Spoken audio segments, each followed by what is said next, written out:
Hola todos, bienvenue ou bon retour sur ma chaîne de Wanderlust Librarian. J'espère que vous allez bien et que vous êtes prêts à découvrir avec moi cette duologie que j'ai énormément adorée.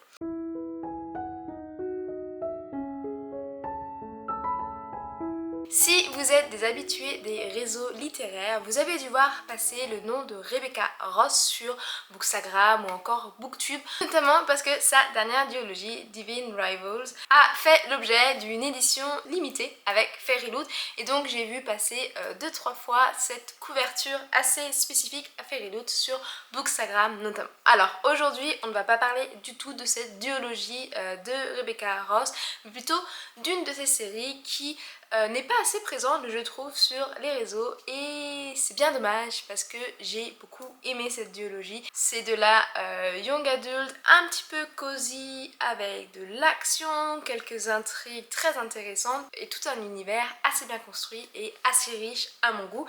Et du coup, aujourd'hui, je vais vous en parler en détail et j'espère que ça va vous donner envie de lire cette duologie si vous lisez en VO, ou sinon de pousser doucement les maisons d'édition françaises à sortir la version VF qui n'a toujours pas été annoncée, à mon plus grand désespoir. Voilà. Alors cette série, c'est les éléments de cadence avec le premier tome qui s'appelle Une rivière enchantée, A River Enchanted si je la prends en VO, et puis du coup le deuxième tome que j'ai fini assez récemment qui lui s'appelle Un feu infini ou A Fire Endless. Pour ma part, j'ai les éditions Illimigrate qui sont sorties l'année dernière. Ce sont de très beaux livres objets, j'aime beaucoup le Jaspa, j'aime beaucoup cette couverture qui vont assez bien avec les titres, pleine de poésie et de mystère, je trouve, tout ce que j'aime dans les titres et les couvertures des livres. Alors, tout au long de cette chronique, je vais essayer de ne pas trop vous spoiler l'histoire, même si sur mes avis Bookstagram, ça a quelque peu été fait.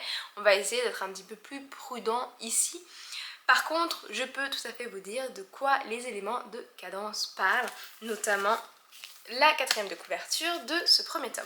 Alors, sur une île quelque peu mystérieuse que nous appelons Cadence, vit en parfaite symbiose ou presque des humains avec les esprits de la nature. Et d'ailleurs, les esprits sont quelque peu des esprits frappeurs, même si ce sont les esprits de l'air, de la terre, de l'eau et du feu. Ils aiment bien faire quelques taquineries et farces aux humains, tout ça dans une atmosphère de bonne camaraderie, je dirais, jusqu'au jour où cette taquinerie tourne en quelque chose de bien plus machiavélique, car les petites filles du clan de l'Est commencent à disparaître, une par une. L'héritière du clan de l'Est, le clan des Tamerlane, est quelque peu inquiète et elle n'arrive absolument pas à savoir ce qu'il se passe. À bout de ressources, elle va contacter Jacques Tamerlane, un jeune barde qui poursuit des études de musique sur le continent, et elle va le sommer de rentrer sur l'île. Jacques est obligé de se soumettre à sa demande parce que Adhéra est assez intelligente, elle a signé la lettre avec le signet du seigneur du clan de l'Est, et donc Jacques rentre pour essayer de l'aider. Et pourquoi est-ce que seul Jacques peut aider Adhéra? Eh bien parce que les habitants de cette île de Cadence ont quelques particularités, quelques, je dirais pas pouvoirs magiques, mais talents spéciaux, et celui de Jacques, c'est qu'il joue la musique, qu'il est barde, et qu'en pinçant les cordes de sa harpe, il peut convoquer les esprits de l'île de Cadence et permettre ainsi à Adhéra de poser ses questions. Voilà de quoi en tout cas le premier tome va parler. J'ai énormément aimé cette duologie. C'est d'ailleurs un petit peu rare, je dirais, que j'aime autant les tomes d'une série. D'habitude, si j'aime beaucoup un premier tome, je sais que le tome d'après va me décevoir. Là, c'est presque l'inverse. J'ai beaucoup aimé le premier, il m'a fait un petit peu pleurer. J'ai adoré le second tome et dans le fond, je suis assez satisfaite de ma lecture de cette duologie. Ce que j'ai beaucoup aimé, ça va être l'univers, pour commencer. Dans beaucoup d'avis de lectrices anglaises, il est indiqué que l'univers de Rebecca Ross est inspiré de la mythologie écossaise. Je vous avoue que c'est pas quelque chose que j'ai ressenti. On parle pas de monstre de Loch Ness ici. Mais c'est vrai que toute cette attention aux esprits des 4 éléments et à l'équilibre dans la dynamique de cet esprit était assez intéressante. J'ai beaucoup aimé comment les humains pouvaient communiquer avec les esprits et vice versa. d'ailleurs, et comment il semblait y avoir un certain équilibre entre le clan de l'Est, le clan de l'Ouest et ces fameux esprits. D'ailleurs, je trouve que même si les intrigues de cette duologie sont assez sérieux, on a quand même des enlèvements d'une petite fille et une malédiction qui se déploie sur toute l'île dans son ensemble, et c'est pas un spoiler, c'est dit dès le 3e chapitre je crois.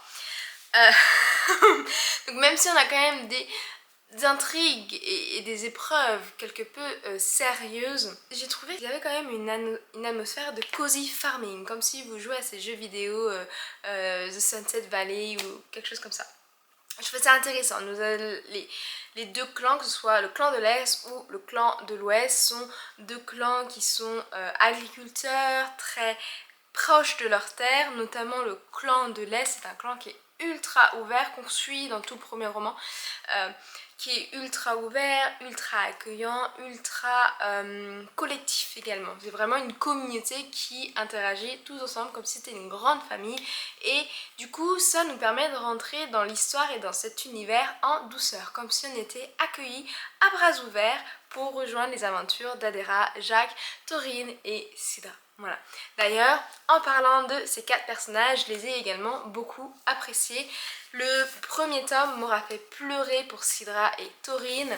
Le deuxième tome m'aura un petit peu plus fait pleurer pour Adera et Jacques. Mais quoi qu'il arrive, leurs histoires s'entremêlent et se contrebalancent assez bien tout au long de cette duologie. Ce que j'ai beaucoup aimé avec ces personnages, c'est qu'ils se complètent, ils sont assez humains, ils ont chacun leurs défauts et leurs qualités, et puis surtout, au fur et à mesure des pages, on les voit vraiment évoluer. Leur dynamique va évoluer aussi, ils vont s'épauler et grandir ensemble face à l'adversité et aux challenges qu'ils vont rencontrer. Et j'ai vraiment beaucoup aimé la manière que Rebecca Ross a de les écrire. Voilà, je sais pas si ma phrase était très français, mais voilà, j'ai beaucoup aimé la manière dont elle leur a donné vie et comment on pouvait les voir évoluer. Last but not least, ce que j'ai également bien aimé, c'est l'intrigue que nous avons dans ces 2 tomes. Chaque tome a sa propre intrigue, même si c'est quand même clairement lié. Et j'ai même eu l'impression que chaque tome était un cycle ou un chapitre sur le destin de l'île de Cadence et de nos personnages. On est par contre dans de la fantasy jeune adulte, et ça peut en refroidir certains d'entre vous parce que des fois le jeune adulte, il y a pas mal de simplicité, pas mal, je dirais, d'accent sur la romance. J'ai l'impression que beaucoup de fantasy jeune adulte ce sont toutes des romancies, terme d'ailleurs que je déteste. Ça n'a pas trop été le cas avec cette petite duologie, même si effectivement on a toute cette ambiance, comme je vous disais, de cozy farming, mais en fait qui est une ambiance féerique, enfantin, conte de fées presque. Il n'y a pas tant d'accent sur la romance, il y a de la romance mais c'est pas mis de temps en avant. Ce qui est mis vraiment plus en avant, ça va être les intrigues, ce besoin de cohabitation, cette forte communauté qu'est le clan de l'Est, et comment quand une petite fille disparaît, et bien c'est tout le clan qui saigne. La relation des humains aux esprits, voilà, l'intrigue portait vraiment plus sur ça que sur la romance, et c'est quelque chose que j'ai beaucoup apprécié. Est-ce que j'ai une critique sur cette duologie? Oui, j'en ai une, mais vous allez dire, Alizé, tu exagères. Cette critique, elle va porter sur la fin, la toute fin de cette duologie, ici, où je ne suis pas forcément d'accord avec la fin d'un des personnages. Je trouve que Rebecca Ross, elle a quand même saupoudré de petites poudres de fée pour qu'on ait un happy ending. J'aurais bien laissé la fin de ce personnage sur une note un petit peu plus dramatique. Voilà. Mais bon, il paraît que je veux toujours qu'un des personnages principaux meure, donc peut-être que le problème vient plus de mon côté. C'est vrai que quand je lis la fantasy ces derniers temps, je suis assez frustrée de voir des personnages, par exemple dans Sarajimas, qui vont partir à la guerre, qui se battent contre des monstres ultra puissants et qui en ressortent tous indemnes avec juste 2-3 cicatrices et personne de leur noyau d'amis qui meurt. C'est vrai que ça me frustre, et donc du coup peut-être que je projette ma frustration de Throne of Glass par exemple dans cette duologie. Mais voilà, ce sera ma petite critique. Peut-être qu'elle aurait pu faire une fin un petit peu plus dramatique. C'est quand même dramatique. Vous allez quand même pleurer à la fin, je vous le promets. C'est chargé d'émotions, c'est une fin qui m'a mis un coup de poing. Voilà, mais je m'attendais à un petit peu plus de drame. Du coup, la duologie des éléments de cadence est vraiment une duologie fantasy doudou que je vous conseille à 100%. Vous allez avoir des personnages en or, cette ambiance un petit peu cozy farming, cette malédiction et toute la dynamique avec les esprits de la nature. Et puis franchement, ce qui est super appréciable, c'est que we have full circle. Voilà, je sais pas comment vous traduire ça, but like, it's full circle tout au long de cette duologie, et ça fait du bien d'avoir quelque chose d'aussi bien structuré, construit et qui se finit en toute logique. Voilà. Et puis on a du young adult sans smut, et franchement, je sais pas pour vous, mais je croyais que ça n'existait plus. Du coup, pour conclure, si vous êtes à l'aise pour lire en VO, précipitez-vous sur cette petite duologie que j'ai trouvée super sympa. Si la VO c'est pas trop votre fort, j'espère franchement que ça va sortir en VF, mais encore une fois, comme je vous le disais en début de vidéo, vu que Divine Rivals est en train d'avoir un tel succès sur les réseaux littéraires, je pense, j'espère, je croise les doigts pour vous que Rebecca Ross va être traduite en VF, et donc qu'à un moment donné vous allez avoir cette duologie disponible en librairie française.